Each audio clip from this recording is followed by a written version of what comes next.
ले जाइए।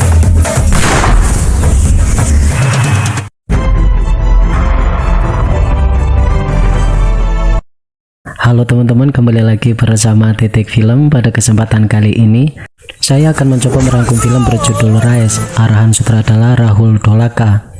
Film yang rilis pada tahun 2017 ini menceritakan tentang seorang pria bernama Rais yang melakukan bisnis ilegal sebagai penjual minuman keras.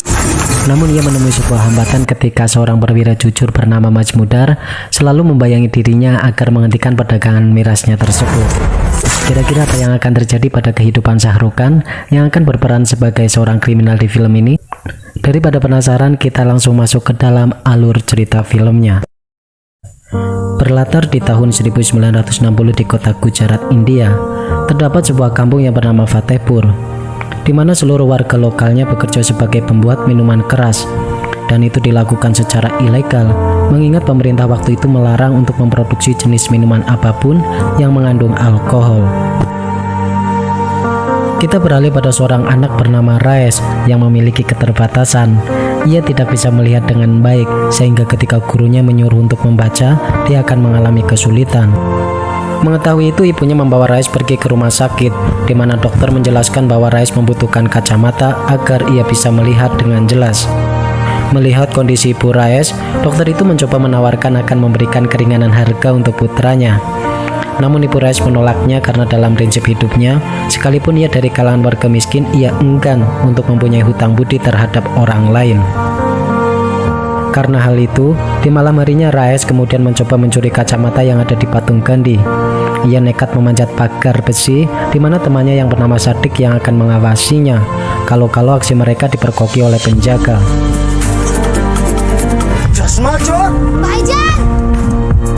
Keesokannya Rais mendatangi dokter untuk meminta lensa yang cocok untuk rangka kacamata miliknya. Dengan tegas dokter itu menolak setelah mengetahui bahwa frame itu didapat dari patung Gandhi. Dokter meminta untuk mengembalikan ke tempat asalnya dan kemudian memberi sejumlah uang untuk membeli sebuah kacamata baru untuk Rais. Kini Rais mempunyai kacamata baru dan sekarang ia bisa melihat dengan jelas. Namun tiba-tiba ia melihat rombongan polisi yang akan merazia tempat tinggal mereka. Dengan segera Rais mencegat mobil polisi itu dan meniup peluit yang terus disambungkan. Itu merupakan sebuah isyarat untuk warga bahwa ada polisi yang akan merazia mereka. Mendengar kode dari Rais, ketika itu para warga menyembunyikan hasil produksi mirasnya, yang pada akhirnya para polisi tidak mendapatkan hasil dari operasinya tersebut. Mengetahui bahwa Rais adalah sebab gagalnya mereka, salah satu polisi menampar Rais dengan keras.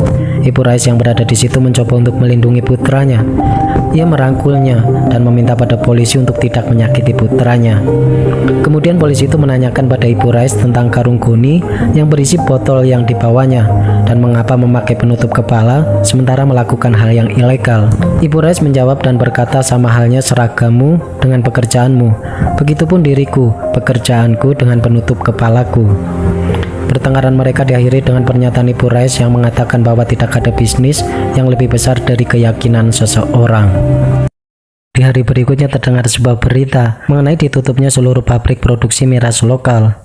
Hingga Rais dan Sadik berniat mendatangi seseorang. Ia bernama Jairaj yang merupakan satu-satunya distributor miras buatan luar negeri. Di markasnya ia mendapatkan laporan tengah mengalami kesulitan dalam penjualan mirasnya akibat diperketat pengawasan polisi terhadap mereka. Dan tak lama dari itu Rais dan Sadik yang telah sampai kemudian menjelaskan maksud kedatangan mereka yang ingin menjadi kurir pengantar miras milik Jairaj. Mereka sempat diremehkan oleh anak buah Jairaj yang lain mengingat mereka masih muda dan belum berpengalaman.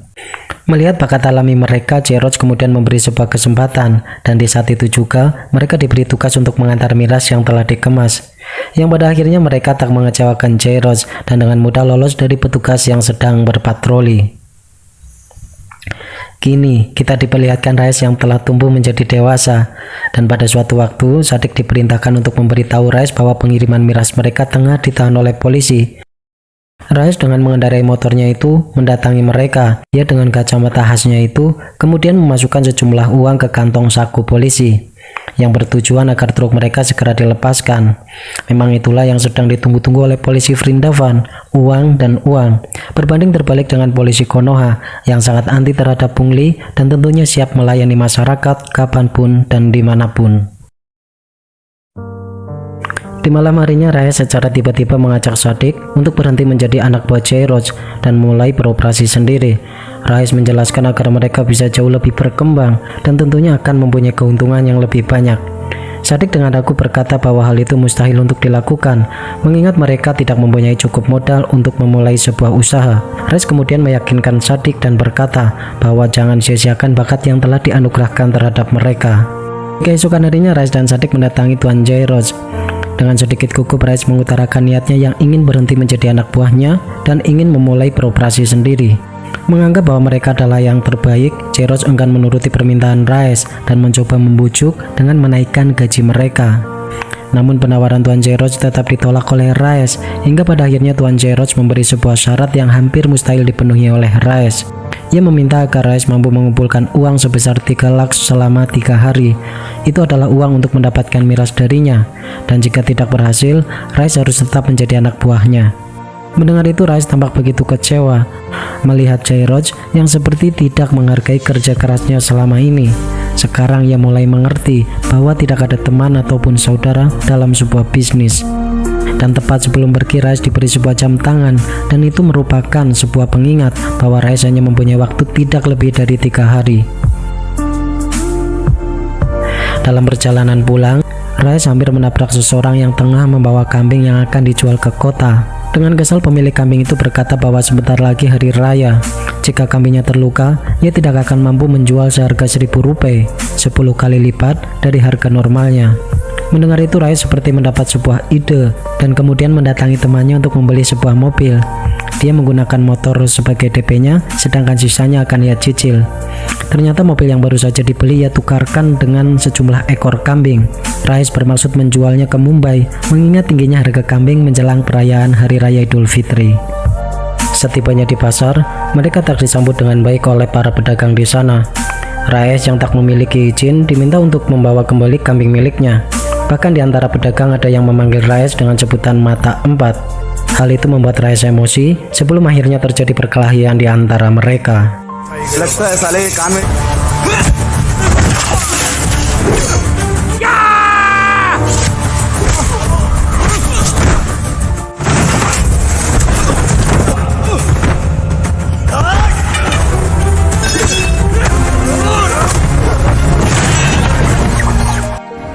Setelah perkelahian itu, tiba-tiba ada seseorang yang menodongkan pistol ke arah Rais dan memanggil dirinya dengan sebutan mata empat. Pria tersebut bernama Musa, seorang pengusaha dan sekaligus pengusaha di daerah kota Mumbai. Dengan cepat Rais merebut pistolnya dan berkata bahwa jangan pernah memanggil diriku dengan sebutan mata empat, sebelum akhirnya Rais terjatuh dan tak sadarkan diri.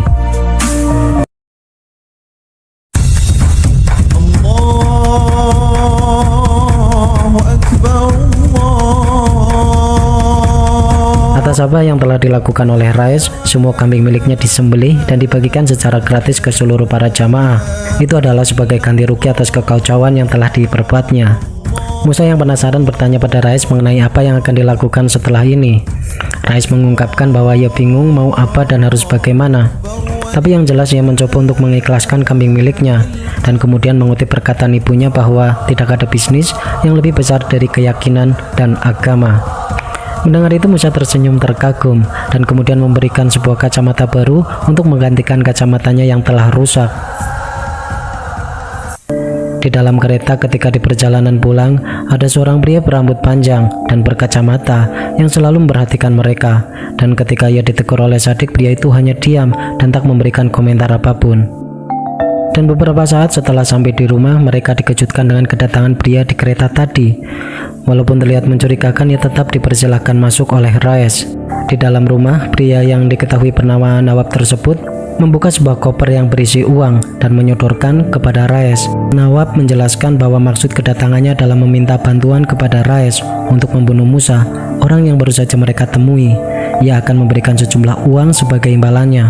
Seketika itu Rais dengan tegas menolak dan meminta agar Nawab meninggalkan rumahnya.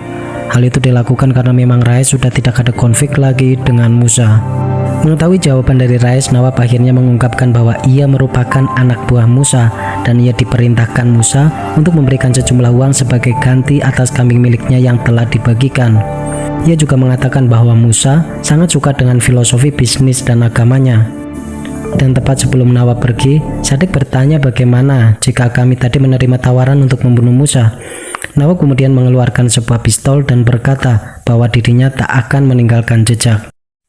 Beberapa saat kemudian, salah satu anak buah Jairus memanggil Rais dan meminta agar dirinya segera kembali bekerja, karena waktu yang telah diberikannya telah habis.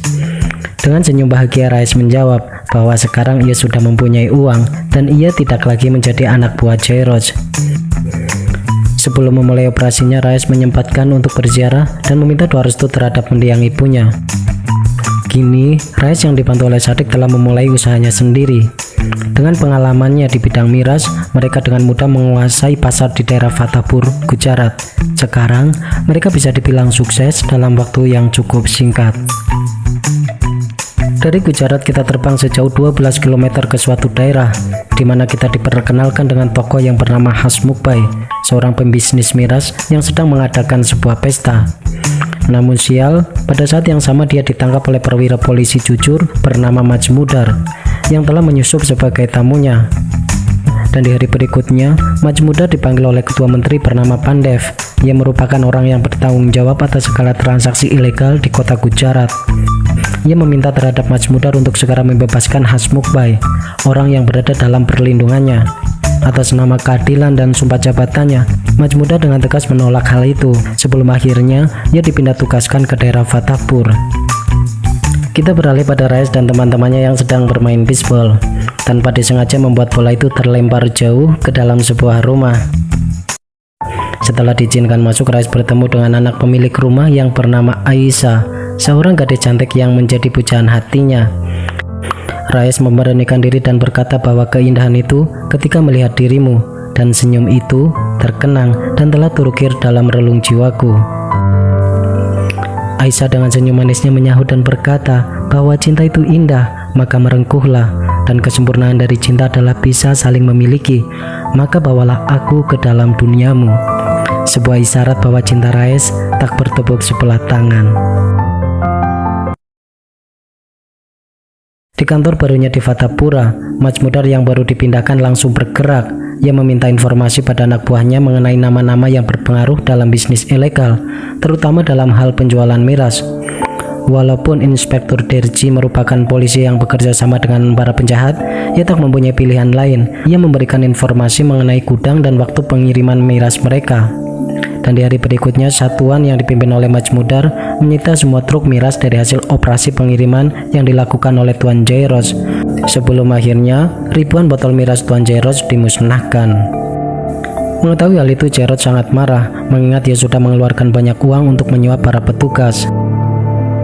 Dan kita beralih pada Rais yang tiba-tiba mendapat panggilan dari polisi. Di kantor, Majmudar meminta pada Rais untuk menghentikan aktivitas ilegalnya itu. Ia menasihati bahwa hal itu tidak baik dan merusak generasi anak bangsa. Ia juga mengancam akan mempersempit ruang geraknya. Bahkan untuk bernafas pun, Rais harus waspada. Menanggapi hal itu, Rais malah menantang balik Majmudar dan berkata, silakan menghentikan aktivitas bisnis miliknya, dan itu kalau Anda mampu, dan dengan uang, semua akan baik-baik saja. Dan di hari pengiriman barang, Rais mempunyai strategi jahat untuk mengelabui para petugas. Sebelum akhirnya, para polisi hanya mendapat satu gelas teh yang berada pada sebuah truk. Mengetahui kecerdikan Rais, Jairus mendatanginya untuk bekerja sama. Anak buah Jairus meyakinkan sekaligus mengingatkan bahwa Tuan Jairus lah yang telah membesarkan namanya. Rais menjawab bahwa ia mengingat semua, termasuk ketika dirinya diberikan waktu 3 hari untuk 3 laksnya itu. Ia kemudian berkata bahwa syarat bekerja sama dengannya adalah menjadikan dirinya sebagai pemimpin di antara mereka. Jairus hanya diam ketika mendengar jawaban dari Rais, dan tepat sebelum pergi, Rais mengembalikan jam tangan miliknya, serta berkata bahwa waktu akan terus berjalan. 3 minggu adalah waktu untuk memikirkannya.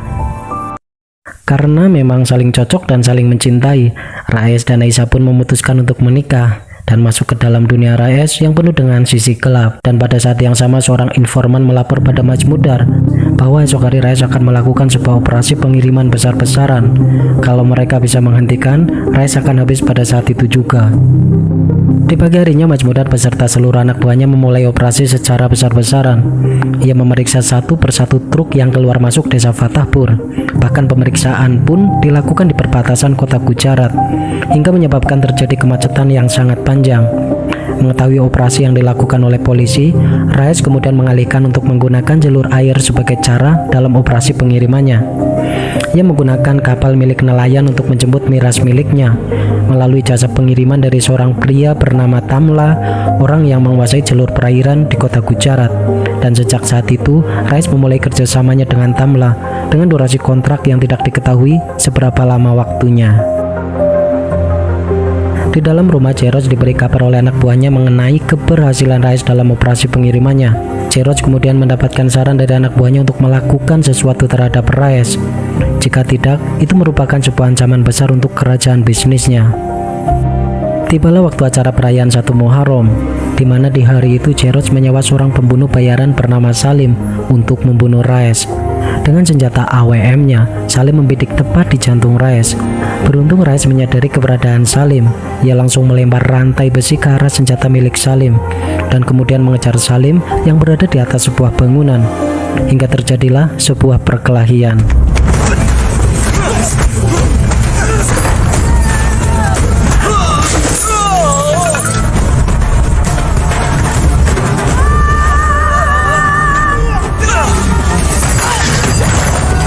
Beruntung Raes masih membiarkan Salim untuk tetap hidup, walaupun pada saat itu Raes mempunyai kesempatan untuk membunuhnya. Sesaat setelah kejadian itu, Majmudar mendatangi Raes. Ia mendapatkan informasi bahwa Raes telah membunuh Salim dengan cara ditembak. Walaupun Majmudar belum mempunyai cukup bukti tentang hal itu, namun Raes tetap dibawa ke kantor polisi. Setelah mendapatkan kabar bahwa Raes telah ditangkap polisi, Musa kemudian meminta anak buahnya yang bernama Jeffrey untuk mengaku bahwa dialah yang telah membunuh Salim. Hal itu dilakukan agar Raes segera bebas dari hukuman.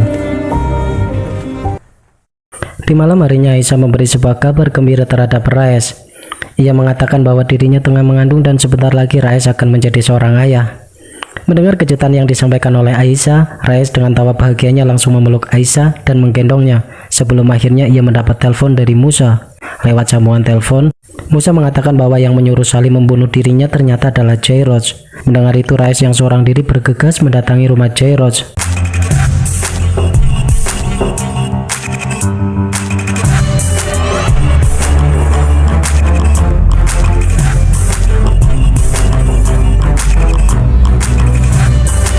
Di dalam rumah, Raes kemudian mengambil sirkam yang terdapat pada sebuah penari dan menusukkan pada salah satu anak buah Jairus.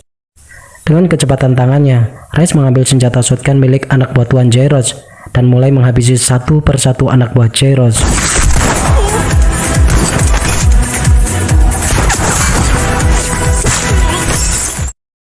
Kini hanya tersisa Tuan Jairus seorang diri. Raes sambil meneteskan air mata mengingat bagaimana jasa Jairus terhadap dirinya semenjak kecil, walaupun dalam dunia kejahatan. Namun hal itu tak merubah niat Raes, yakni membunuhnya. 1 tahun setelah kejadian itu, banyak sekali perubahan yang terjadi di Fatahpur. Majmudar sekarang dimutasi ke suatu daerah, sedangkan Raes dan Sadik kini menjadi penguasa tunggal dan sangat berpengaruh, baik di kalangan masyarakat bawah ataupun pejabat pemerintah. Bahkan Raes menyiapkan waktu khusus untuk bertukar pikiran dengan warga miskin dan sering membantu kesulitan mereka. Ia bak seorang dewa di kalangan masyarakat bawah. Dan untuk kalangan atas, Raes berhasil bekerja sama dengan ketua menteri bernama Pandev, dan ia juga berhasil menyuap para perwira polisi guna melancarkan bisnis ilegalnya.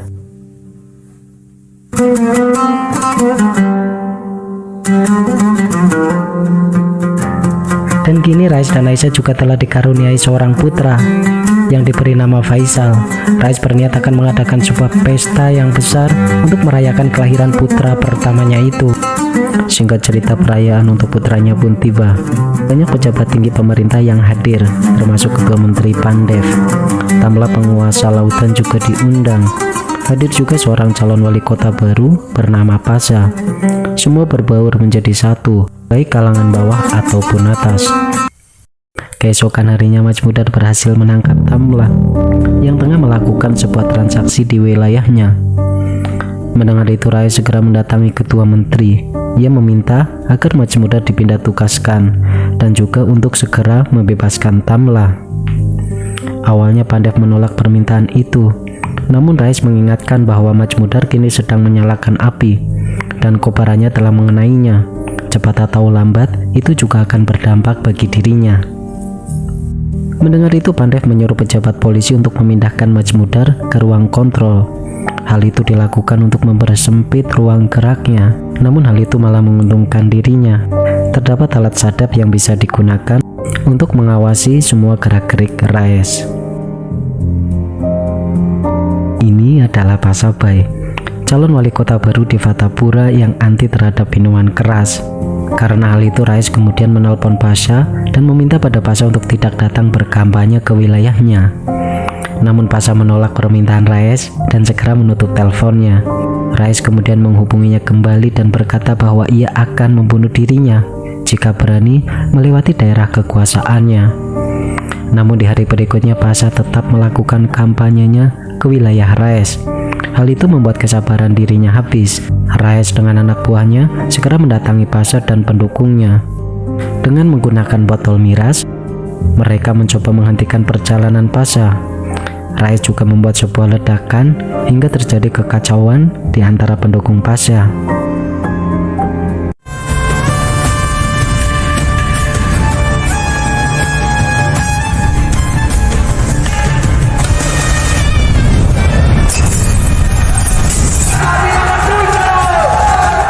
Dalam kekacauan itu, Rais mulai menghajar satu persatu anak buah Pasha. Hingga pada akhirnya Pasha pun mendapat sebuah hantaman keras dan terjatuh.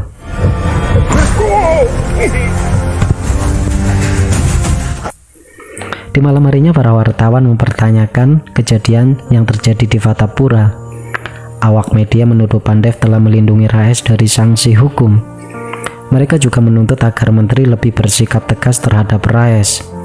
Atas desakan dari media, Pandev dengan segera menemui Rais dan meminta untuk segera menyerahkan diri.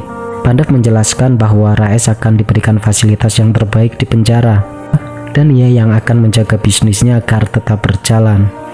Pandev juga menjanjikan akan segera membebaskan dirinya setelah wartawan mulai melupakan beritanya tersebut. Mendengar itu, Rais menuruti permintaan Pandev dan menyerahkan diri ke kantor polisi. Di dalam penjara, Rais sangat terkejut dan sekaligus kecewa ketika mengetahui bahwa Pandev dan Pasha jauh-jauh hari telah merencanakan untuk menjebak dirinya. Begitu sakit yang dirasakan Rais. Dan ketika dirinya tengah dijenguk, Rais meminta pada Sadik untuk mendaftarkan dirinya sebagai calon wali kota yang akan menjadi lawan Pasha. Ia berniat balas dendam terhadap Pasha. Atas permintaan dari Rais, Aisyah yang dibantu Sadik mulai mendatangi rumah warga dan meminta dukungan untuk suaminya. Mudah bagi Aisyah untuk mendapatkan simpati dari masyarakat, mengingat dulu Rais sering membantu ketika warga tengah mendapatkan berbagai masalah. Singkat cerita, Rais dibebaskan karena suatu jaminan. Dia juga mampu mengambil hati masyarakat hingga terpilih menjadi wali kota baru di Fatapura.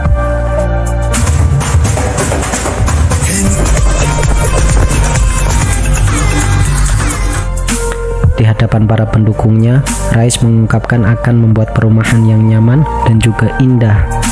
Mereka cukup membayar setengah dari harga normalnya.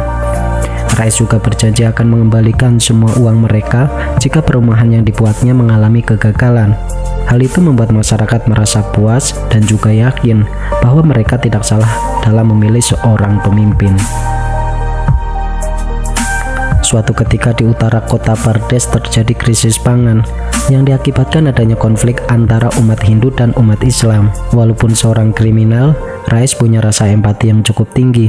Ia selalu mengirimkan bantuan, baik itu kepada Muslim ataupun terhadap Hindu. Seiring berjalannya waktu, konflik berdampak terhadap bisnis Rais. Mereka sulit untuk mendapatkan konsumen, hingga keuangan perusahaan pun menjadi semakin menipis. Karena hal itu, anak buah Rais menyarankan untuk berhenti membantu warga Hindu. Namun Rais menolaknya dan berujar bahwa Hindu ataupun Muslim semua bersaudara. Tidak ada yang boleh mati karena kelaparan, karena kita berada pada satu bendera, yaitu India. Masalah lain juga menghampiri Raes.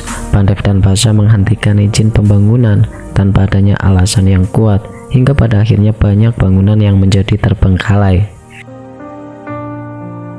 Beberapa minggu kemudian, kita mendapati Raes sangat kesal pada Sadik setelah mengetahui tabungannya yang hanya tersisa 2 lakhs. Raes sempat menuduh Sadik telah mengambil uang miliknya.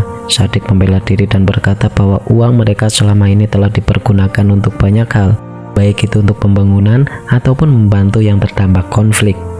Sadik juga menambahkan bahwa bisnis miras miliknya tengah mengalami kemunduran, apalagi polisi memberlakukan jam malam.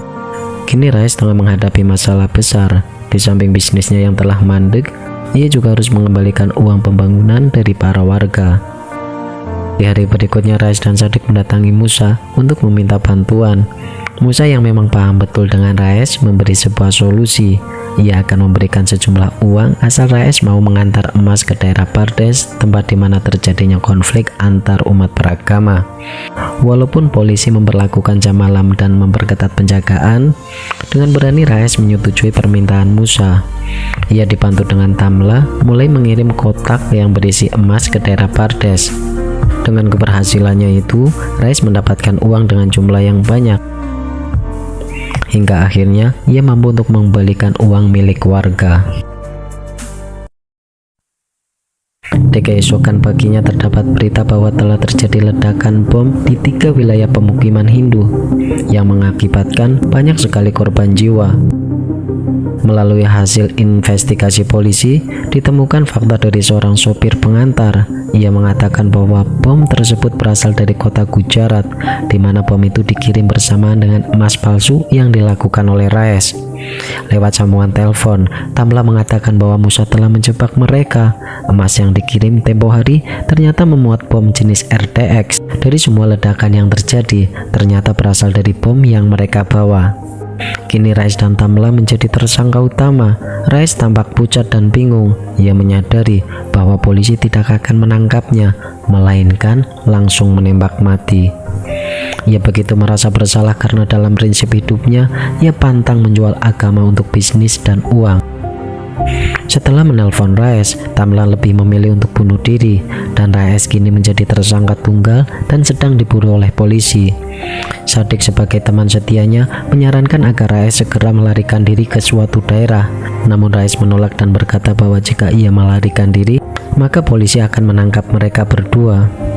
Ia meminta pada Sadik agar menjaga istri dan anaknya. Sebelum akhirnya ia mengambil pistol dan akan menemui Musa.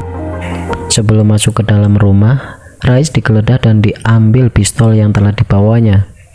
Sambil menahan emosi, Raes bertanya terhadap Musa tentang emas yang berisi bom yang telah ia kirim. Musa menjelaskan bahwa Raes telah melakukan pekerjaan yang benar, dan itu merupakan sebuah perbuatan yang mulia. Nawab juga menawarkan terhadap Raes untuk mengamankan diri bersamanya ke daerah Guha. Raes dengan dingin menjawab bahwa dirinya tak akan kemana-mana, dan ia juga tak akan membiarkan kalian untuk pergi. Mendengar ancaman dari Raes, Musa kemudian menyuruh anak buahnya untuk membunuh si mata 4. Dengan sikap, Raes langsung menyerang Nawab. Dan dengan senjata dari anak buah Musa, Raes mulai menembak satu persatu anak buah Musa, hingga sekarang hanya menyisakan mereka berdua di dalam rumah. Di sebuah sofa yang mahal, Raes menegaskan pada Musa bahwa ia telah merusak prinsip hidupnya, karena bagi dirinya ia tak pernah menjual agama. Raes menambahkan dan berkata bahwa jangan pernah memanggil dirinya mata 4. Sebelum akhirnya ia dibunuh menggunakan frame kacamata miliknya. Setelah membunuh Musa, Raes menelpon Sadik. Ia bertanya tentang keadaan mereka. Sadik hanya menjawab dengan kata Baijan, sebuah kode bahwa polisi tengah bersama mereka. Namun Raes berniat untuk menyerahkan diri dan segera pulang. Mengetahui bahwa Raes akan menemui anak istrinya, Majmudan menyuruh anak buahnya untuk menembak di tempat. Hal itu merupakan pembelajaran bagi para teroris negara. Setibanya di rumah, Raes ternyata pulang dengan membawa para awak media. Hal itu bertujuan agar ia tidak ditembak di tempat oleh polisi. Ia juga ingin melihat anak istrinya terlebih dahulu. Ia kemudian meminta terhadap Sadik untuk selalu menjaga anak istrinya. Tangis kesedihan terlihat jelas di antara mereka. Rais menyadari bahwa itu adalah kali terakhir bisa melihat anak istrinya berpisah untuk selamanya, sebelum akhirnya ia dibawa oleh polisi dan akan ditembak mati.